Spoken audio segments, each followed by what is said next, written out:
something with the webcam. It appears that for some reason the Google connection is not working for going through YouTube, so we are recording this, but it's not going out live. We'll upload it to YouTube later. Just letting you know why there was a little bit of a delay for our start. But hopefully the recording seems to be coming through just fine now. So it'll just be a matter of saving it and uploading it later. We are in the midst of the holiday season. We're in the midst of the holiday of Sukkot, exactly. Chag, the festival. Why is it the same number of days as Hanukkah? So they are runs 8 days.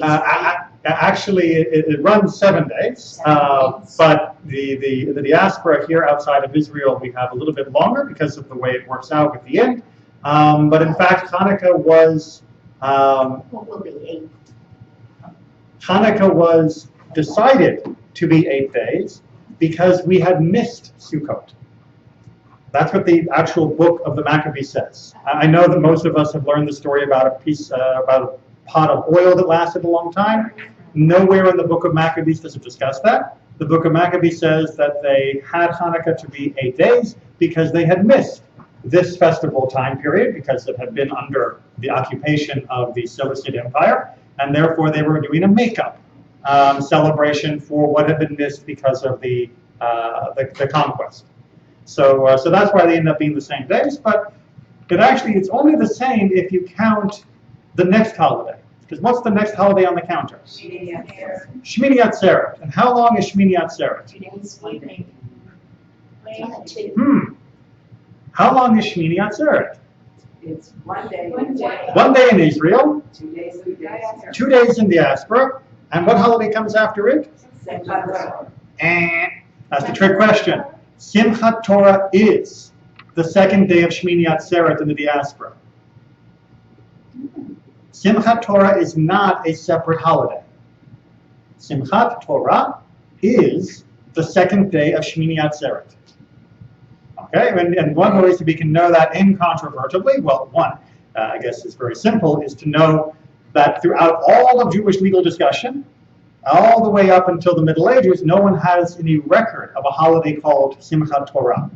Simchat Torah is a fairly new holiday. I'd say last year was September 30th. I didn't keep track of the Gregorian dates, but it definitely was not a holiday until the Middle Ages because the cycle of Torah reading wasn't established as a sort of permanent cycle until the Middle Ages as well. There were many different competing schedules for Torah reading up until that time.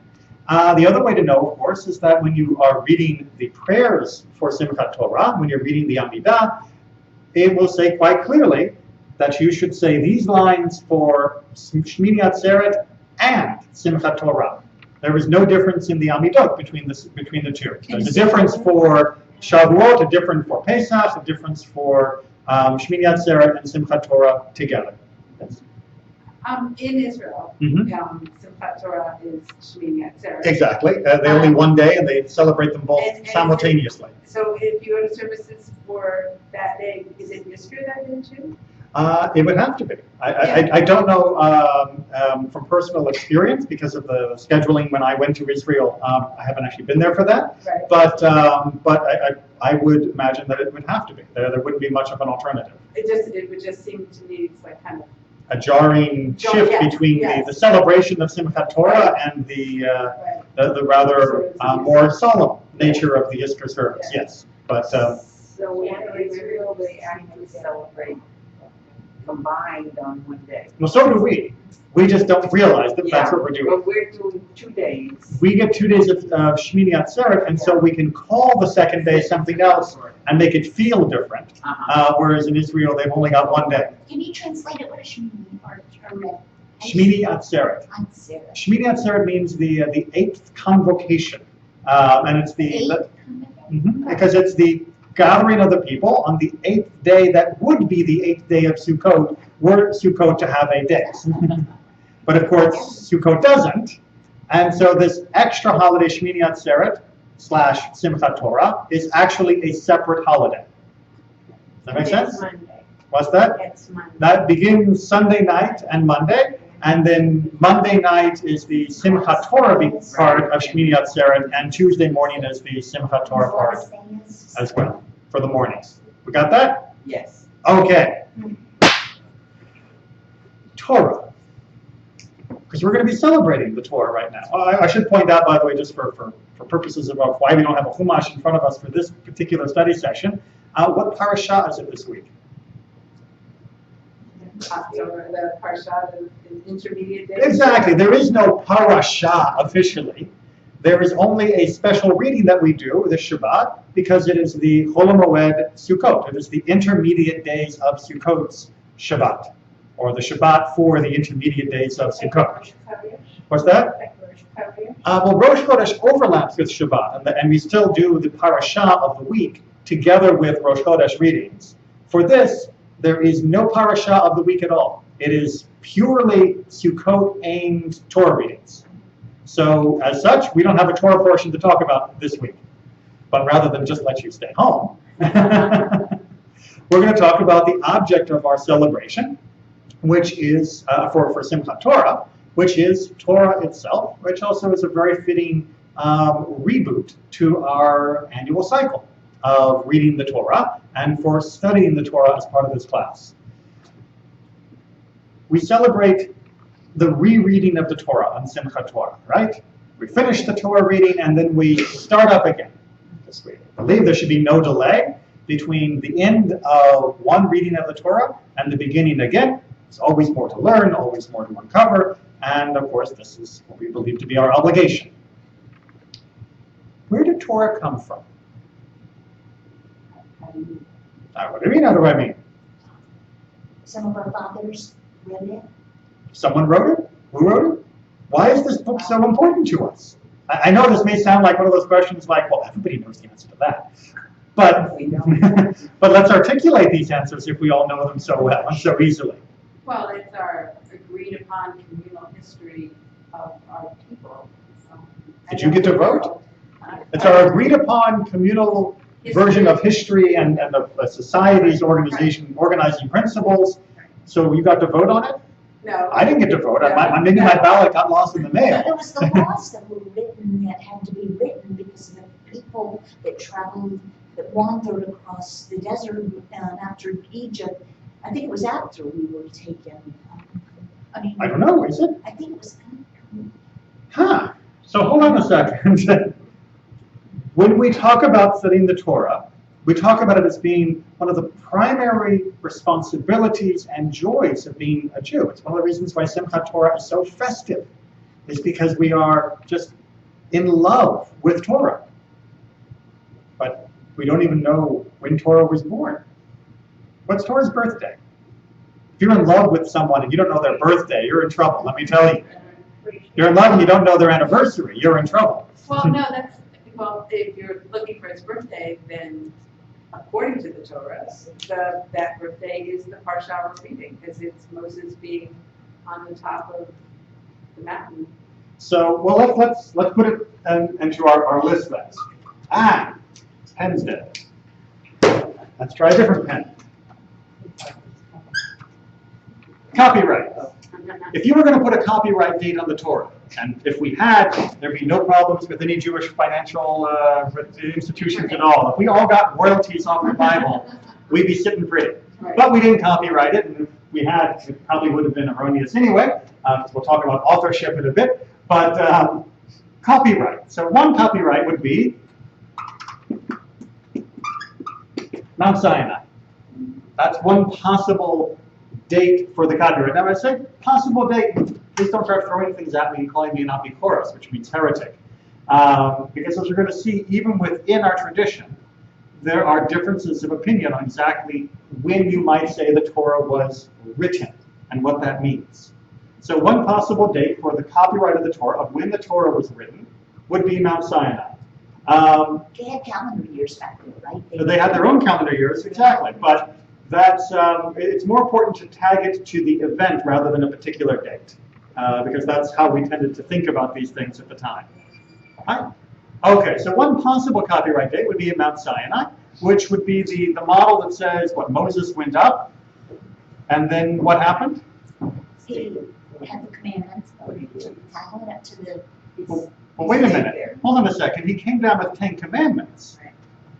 Are the Ten Commandments the Torah? No, the Ten Commandments are in the Torah. And then just a little bit of a chapter of the Torah, not all of it. Does it say he came down with the Torah? And wait a minute, if he was getting the Torah up on the top of Mount Sinai and he got the whole thing, then wouldn't he have known that people were down there making a golden calf because he was reading about it as it was happening? And wouldn't he have known that the people were going to disobey God when it came to the spies' report about Israel and refuse to go up? So why would he send the spies that would then cause them to lose faith? Why not just send them up anyway without the spies? Because we didn't need the spies, because certainly God would have made sure we would have won anyway. If he knew the future, because he'd gotten the whole Torah at Mount Sinai right then and there, shouldn't he have done things differently? Like maybe not hit the rock for himself? Maybe the Torah was written as a diary where it tells things as they happen. All right, so another option would be the Torah wasn't finished at Mount Sinai, but that it was, Maybe started. we'll call it a diary, because I think that's a nice short word that fits on the board, that it summarizes it nicely, that the Torah was written as events transpired, that Moses wrote everything in the Torah up to the point of Mount Sinai, went up, had his chat with God, did the whole Ten Commandments thing, came down, golden calf, said, dear diary, you won't believe what they did today. They made a golden calf, had to punish them, blah, blah, blah, blah, blah. And then move on to the next. God gave me a whole bunch of laws about how to organize our society. I think I'll call it Parashat Mishpatim. Here are a few examples of them. And then so on and so forth. God told me how to build a tabernacle today. And as things were revealed, or as events transpired, Moses then kept track of it. So we've got a diary of roughly 40 years. Does that make sense? Right. That Moses would have written it periodically, piecemeal, all the way up until the end, and then, as a matter of debate within the tradition, either he wrote the last few verses of the Torah that talked about his own death, while crying. Even Moses was a little upset about the fact that he was about to die, or perhaps Joshua wrote the last few verses, dictated in the same way that they would have been to Moses. And then that was done at the end of the 40 years. So we got a diary beginning, and there are a couple different accounts, either beginning with a pre-writing of the events of Genesis through Exodus prior to Mount Sinai, and then continuing sort of in a installment plan after Mount Sinai. Or there's another idea, which is, we'll call it a recap, that we went through the entire wilderness period without a Torah in a written form, and when Moses got to the end of his tenure, at the end of that 40 years, he wrote the whole thing down. But there was no written Torah prior to that. But Moses knew the Torah because God whispered it to him. Absolutely. Okay. That Moses would have known what Moses would have received the revelations from God in their timely manner, at the appointed times that are mentioned in the Torah's recollection, but the actual writing process of the Torah would have taken place only then, only at the very end of the 40 years.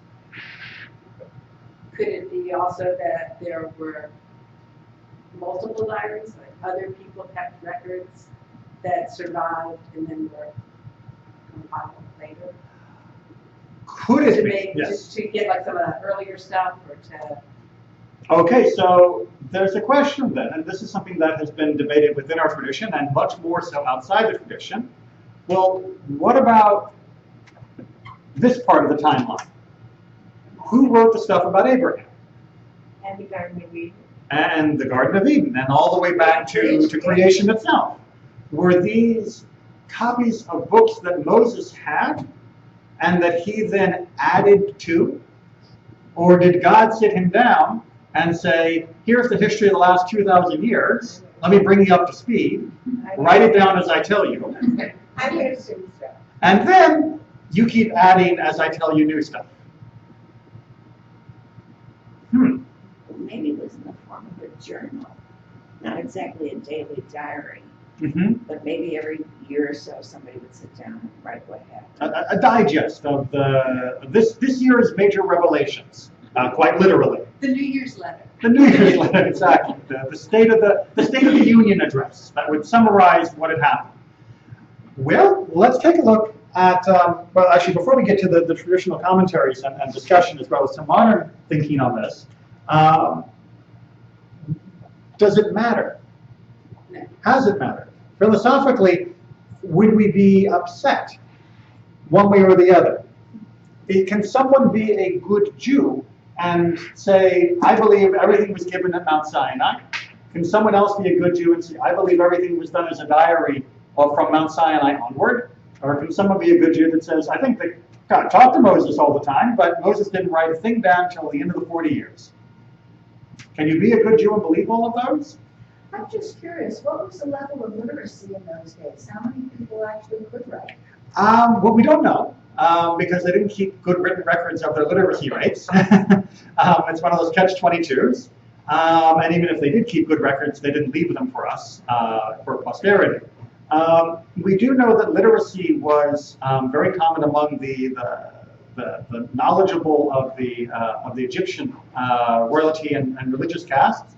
We do know that a certain amount of literacy was fairly common within the merchant castes of different Near Eastern societies for record keeping and business transactions and such.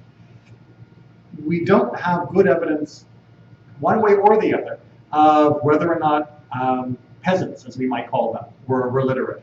However, the oldest surviving alphabet that we know of was written apparently by slaves in a mine in the Sinai Peninsula.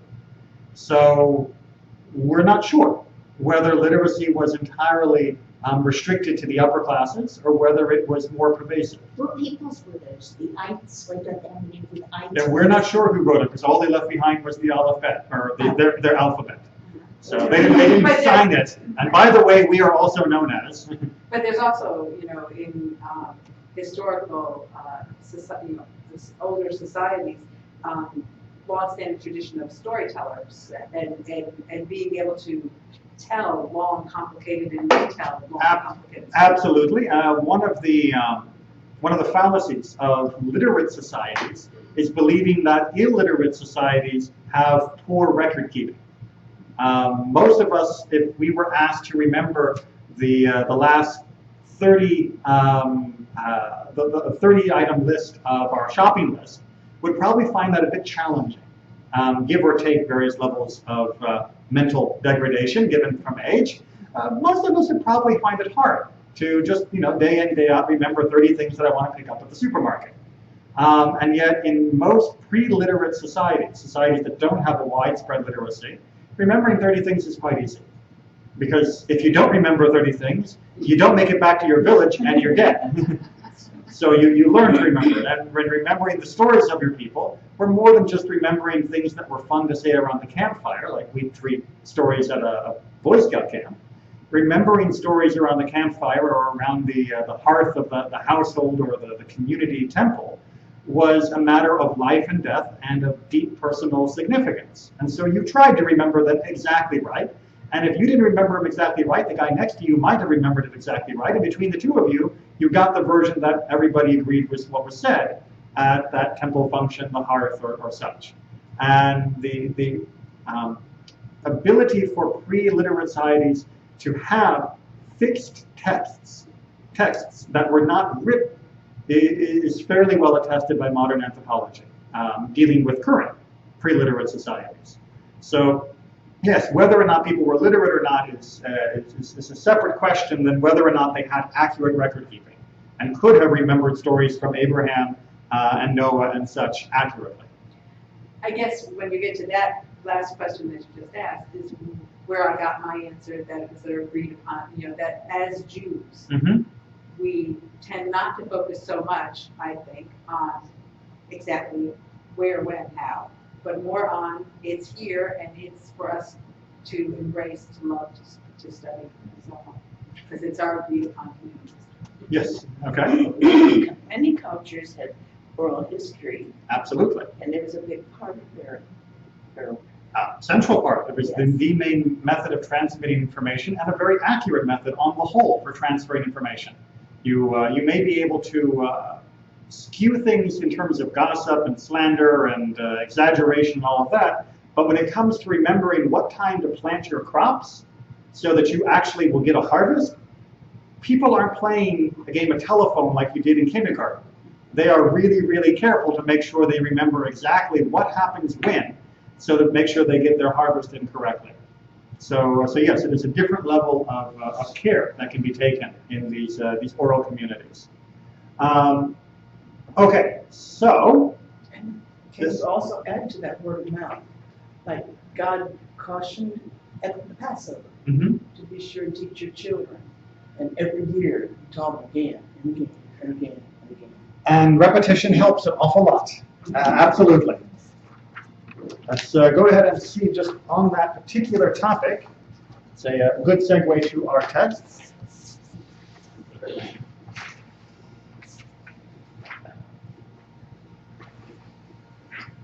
All right, so we start off with, do we have enough all around? Do we need two more over here?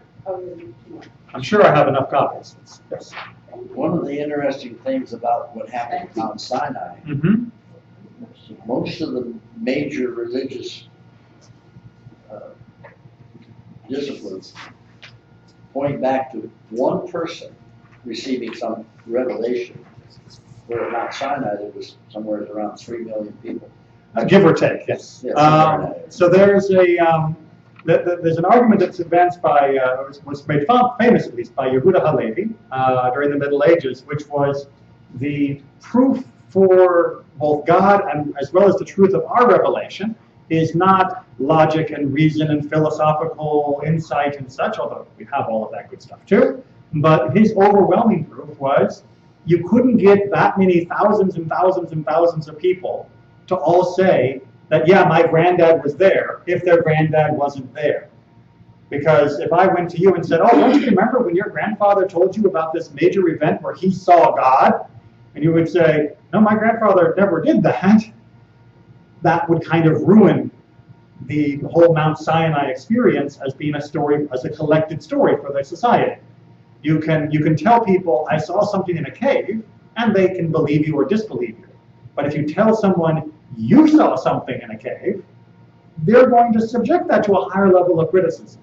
And certainly we would expect that our ancestors would have been pretty clear when talking to their children about whether they had or had not had a record in their family of experiencing what happened at Sinai. So that was Yehuda Halevi's argument in favor of why we should have faith in Is that where the our first record. bondage was taking place? Nope. Or wasn't taking place on there? Nope. Okay, so let's go ahead and take a look here at Ramban on Deuteronomy.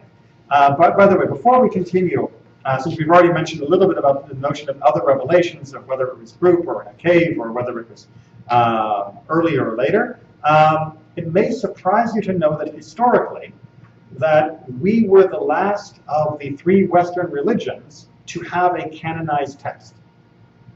Even though we are the people of the book, both the Christians and the Muslims had letter-by-letter copies of their texts formalized and accepted before we did.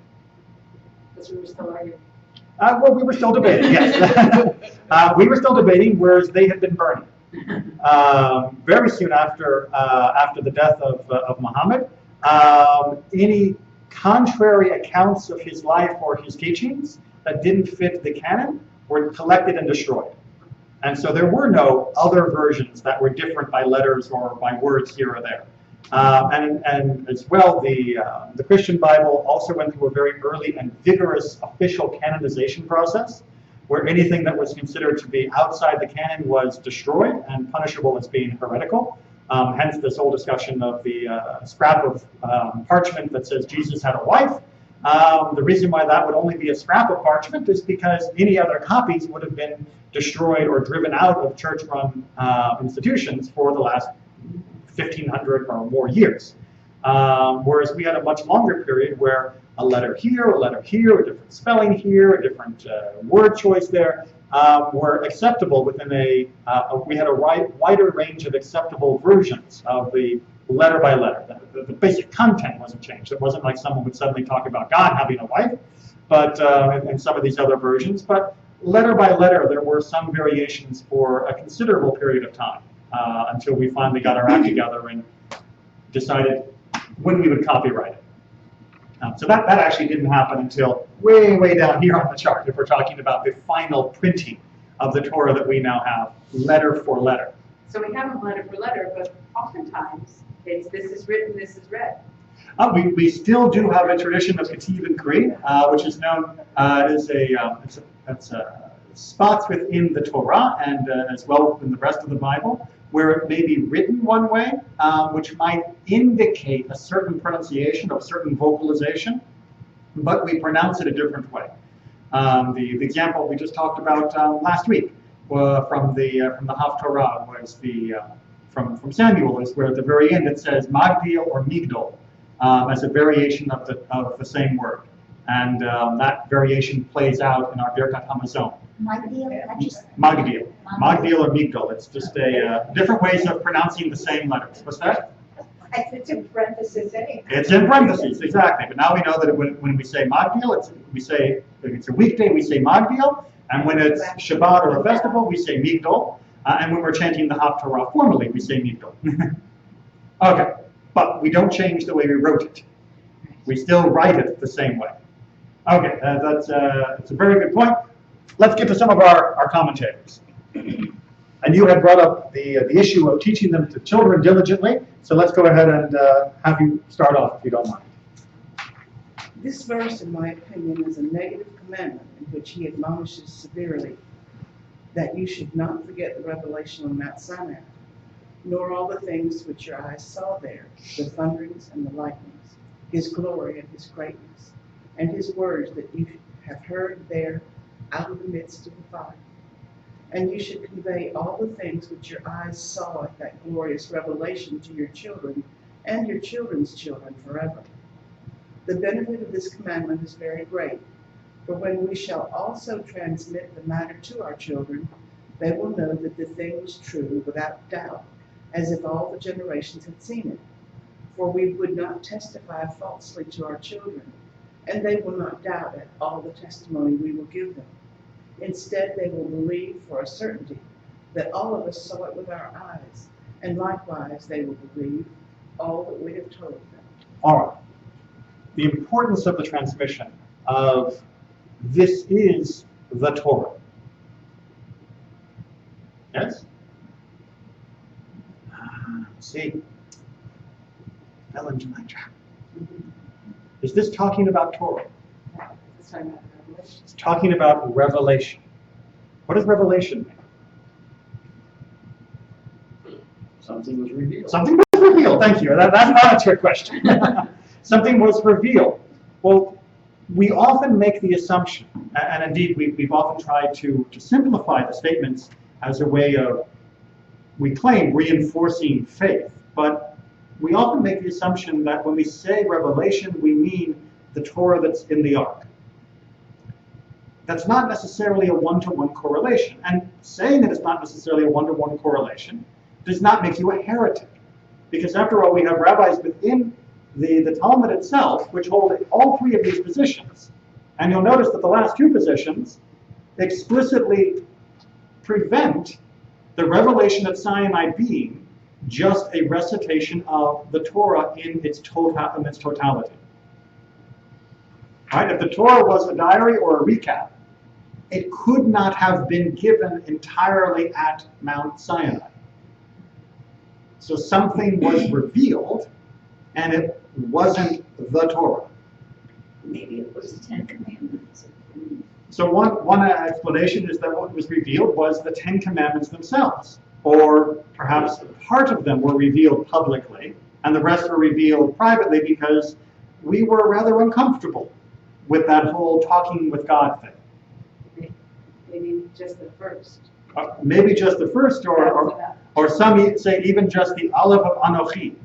And of course, what sound does Aleph make? None. Thank you for those of you who've taken my Hebrew class. Aleph makes no sound on its own. And there's the position within the Midrash that that's all that we heard was the Aleph. That we, meaning the entire community. And then we said, too much! And Moses took care of the rest for us. So then, if that's the case, what was the true essence of the revelation? If it wasn't revealing the contents of the Torah, what was being revealed to us? God's presence. God's presence, exactly. We get very, very caught up, especially right around the time of Simchat Torah, with the Torah itself. But when we talk about the revelation, as much as, and we're going to continue to talk about when different parts were given and what that could mean for us, the essence of the revelation that Rambam is talking about here in this first passage is the essence of the revelation of God, not what God said.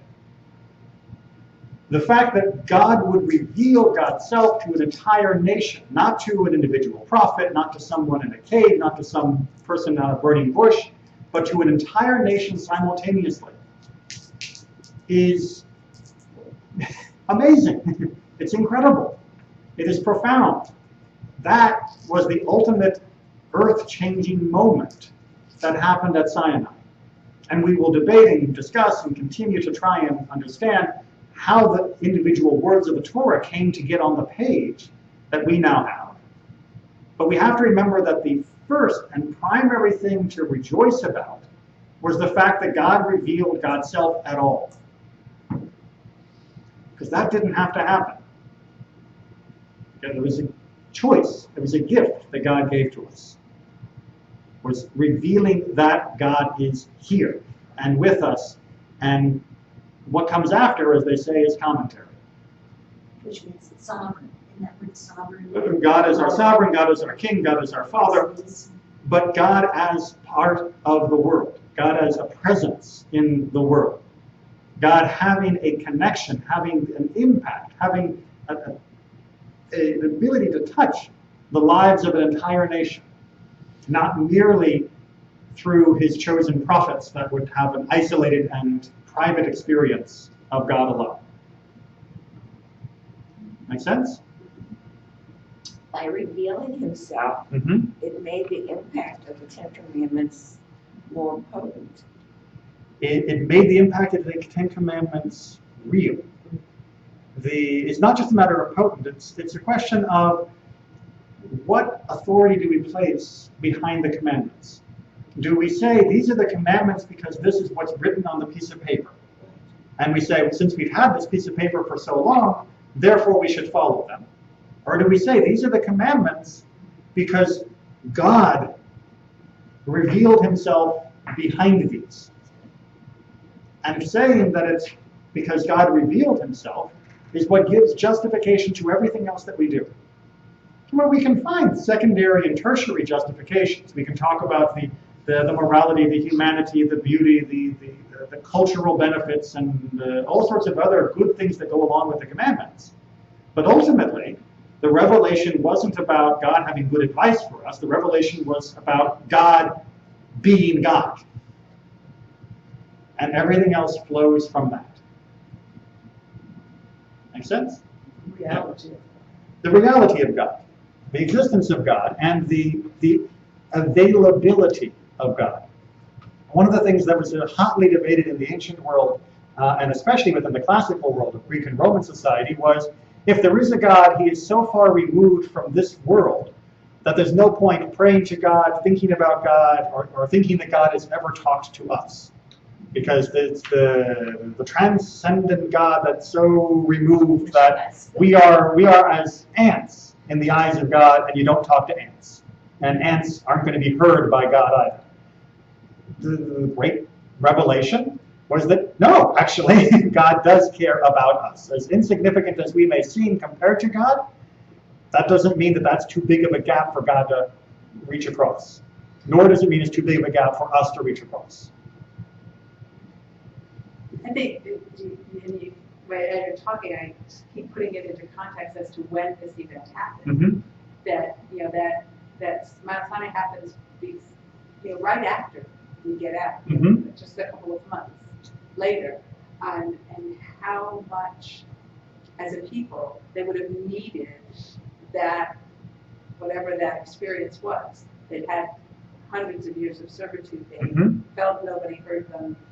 They now are free, and they're going to face the trials and tribulations. They didn't have this kind of event, because we know how stiff-necked they are. Hmm. You know, it Yeah, was even with this event, it was hard to convince us to follow. Yes. But, that all of this was for some greater good.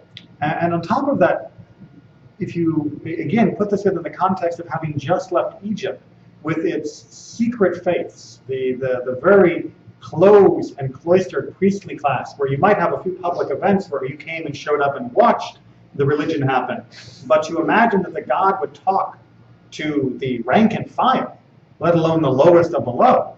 I mean, that is, if you say that God is going to talk to some peasant, you're almost demeaning God and saying that your God's not very good. Because a real God only has the most elite secret priests who take care of everything and don't let anyone else know what's going on. Not this weird populist vision of God that we get in the Torah.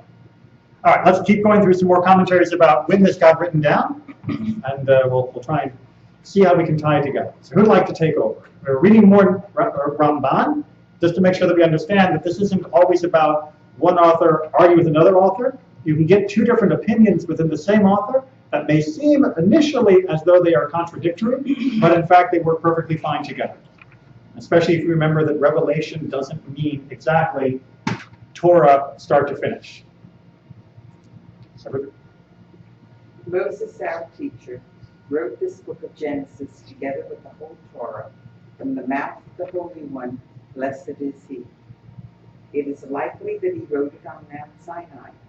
isn't that a great word? It is likely. Probably this is when it happened. And we're going to see why he has to say that in a second. Upon descending, he wrote the Torah from the beginning of Genesis to the end of the account of the tabernacle. Which was all that was relevant to that point. He wrote the conclusion at the end of the 40th year in the womb. All right, so he's lining himself up with basically the diary version, which is God gave him the story so far, and then as things happened, he wrote more, as things happened, he accumulated what needed to be added, and then at the end of the 40, he wrote it down. This view accords with the opinion of the Talmudic sage, who says the Torah was given in sections. Bit by bit, as needed. However, according to the sage, who says the whole Torah was given in its entirety, everything was written in the 40th year. Which is the recap version.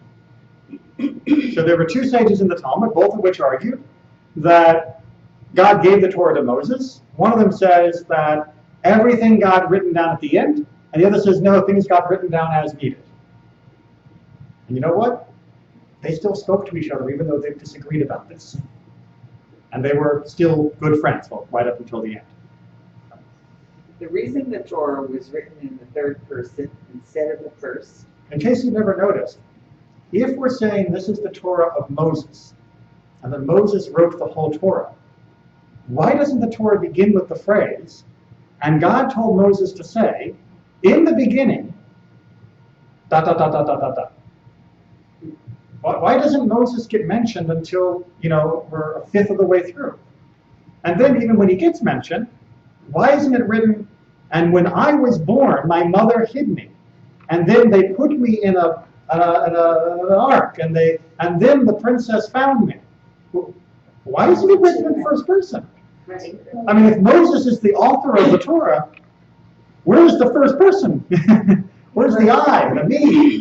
He wasn't there at the beginning. Well, he wasn't there. He could have at least written, and when I came down, I saw that they had built a golden calf. But this would be. We have many other prophets that are from the later sections of the Bible that speak specifically like that. I mean, Ezekiel, Jeremiah, Isaiah, they have no problem saying I. I mean, they're very first person. So why wasn't Moses first person? This would be giving the book would be in honor of himself rather than God. Well, so one explanation would be, well, Moses is humble. I mean, we know that. The Torah says he's humble, which he wrote. But it says he's humble. So he doesn't want to make it look like it's all about him. So he writes it in the third person, so it's more about God.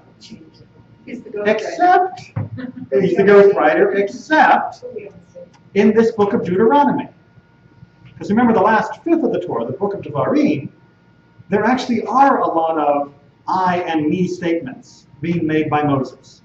There are many speeches that Moses gives that are very much, and God told me to tell you, ba ba ba ba ba ba, and then we did such and such, and then you said, and I said, and you were wrong, and I was right.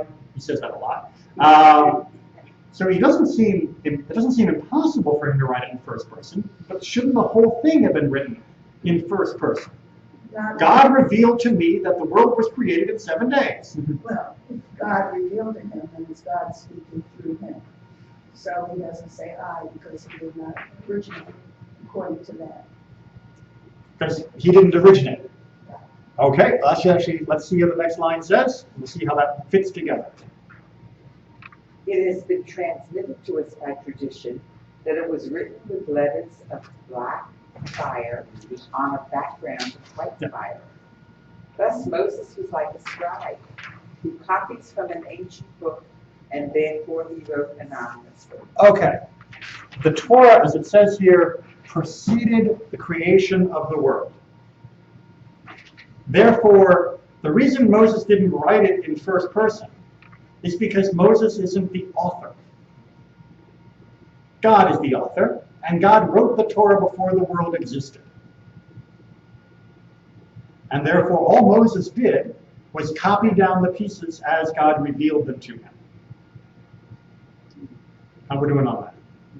It means that this whole question of copyright, of whether it's Mount Sinai or a 40 years process or 40 years later, maybe when it got put down on parchment, but the actual writing of the Torah, the creation of the Torah, happened before the world even existed. Which is one reason why it's very, very appropriate that we celebrate Simchat Torah as we begin the reading of the Torah, because we're celebrating it at the time of the Torah's true creation, which is right before the world was made. Does that make sense? Was it read in Hebrew or English? Well, according to Judaism, it was in Hebrew. The Torah in English is a wonderful translation, give or take author, but it's not the Torah as a real sense of the word. Where do we get the sense that it was written before the world was created? Why would our sages have believed this? Any explanation, any reasons, any feelings about why this would be a important principle for them to uphold? Because Adam wasn't created until whichever day. Because Adam wasn't created until later, so Adam wouldn't have been available to write this, absolutely. But it also means that the Torah is not a reaction to the world. The Torah is the explanation for the world. The Torah is the reason for the world. Doesn't this mean everything is predetermined? It means that the Torah parts of the world are predetermined, yes. That before God made the world, God already knew murder was going to be out of bounds. That before God made the world, God already knew that theft was going to be out of bounds. Before God made the world, God already knew that people were going to make mistakes. So it was abstract. Well, no, I mean, according to this idea here, is even before there was a world to contain the Torah existed in energy form only. That's their metaphor here of fire. That before we even had parchment, so don't even imagine that there's some Torah floating around on parchment out in outer space before creation. Before there was space, there was the energy, the essence of Torah. Higgs boson. What's that? Higgs boson, if you like. If you like. Everybody's mind's got to focus on something, so it has to be a set of standards. I mean, it has to be set. But the idea here is that it's saying that the Torah is beyond just, if you let me paraphrase, it's beyond our communally agreed upon standards. It's that the Torah existed in a state of existence before anything existed. And that all of existence flowed through it by God's will. And that's why the Torah is the perfect map for how to live a perfect life. Because it is quite literally following not the instruction book for the world, but the instruction book for building the world. It's not how are you supposed to live in the world, it's called how do you make a world in 613 easy steps. And that's how the Torah created the world. It is the blueprints, quite literally, according to this idea. Before there was time, before there was space, there was Torah. And all Moses eventually did, at one point or another, depending upon your different views, was copy it down. You can't put a date on it. Well, no, wasn't any time. because there was no time. There was no calendar at the point the Torah was created. There was no before, there was no after. It just eventually, if you can use that word, creation began, and lo and behold, it was the Torah, as the Torah described. How are we doing on this? So God chose those 40 years. Mm-hmm. Actually, the Torah goes back to Adam and Eve, but But in terms of its revelation as a document. and it's the story it tells Mm-hmm. to show what its meaning is, to Right. point out points that God's trying to make. You would wonder why He chose those 40 years. Why those 40 years? Why not earlier? Why not later? And indeed, those are questions that are asked by our sages at many different points. Of why Moses? Why then? Why not another time? And the primacy of Moses comes down to an understanding that the Torah had to be given in one perfect, clear version in order that we not think someone will bring us a better edition. You know, as we mentioned just a second ago, not every translation of the Bible is as good as every other translation. Some translations are better than others, right? Well, if you think you're just dealing with an imperfect translation of the Torah of fire that predates creation, then you're going to constantly question it. You're going to constantly say, you know what, I make you bet that whoever wrote this down didn't quite capture the essence of that black fire. The fire didn't spread, did it? No. When it was Moses or God started. Exactly. Moses. So I'll wait for a better version. Or I think I know what would be a better version, and I'll do that instead. And so our ancestor said that of the 50 gates of wisdom, Moses had access to 49. He says in the Psalm, we are a little bit lower than angels, so we have to at least take off one notch for being human, but that no one human could possibly understand it better. Therefore, the Torah we have is the most humanly perfect capture of that essence of Torah that predates creation. Now, if this is sounding a little confusing, a little mystical, good. So let's go ahead and read some Abraham Joshua Heschel on this. He should confuse us greatly. Who'd like to do their best? You don't have to do it in accent, it's okay. We must not try to read chapters in the Bible dealing with the event at Sinai as if they were texts in systemic theology. Its intention is to celebrate the mystery, to introduce us to it rather than to penetrate or to explain it. As a report about revelation in the Bible itself is a midrash. The essence of our faith in the sanctity of the Bible is that its words contain that which God wants us to know and to fulfill. How these words were written down is not a fundamental problem. So what Heschel essentially says is this debate is wonderful for study in Lishma, for just its own sake of trying to uncover from the clues in the Tanakh and the Bible of when the Torah was written and finally written down and given and different aspects revealed. But ultimately, the mechanics of the transmission are less important. The Bible's account of revelation is itself a midrash upon itself, which means we're not dealing here with an attempt to be systematic, logical, and literal with how we got the Torah. What is important is to know that the Torah we've got is exactly the Torah God wants us to have. Does that make sense? Okay. Go ahead and finish it off, and then we'll have some final thoughts. Where are the oranges? The ones that were in here? They're in another room right now. God spoke, as a literal claim, is to demean God.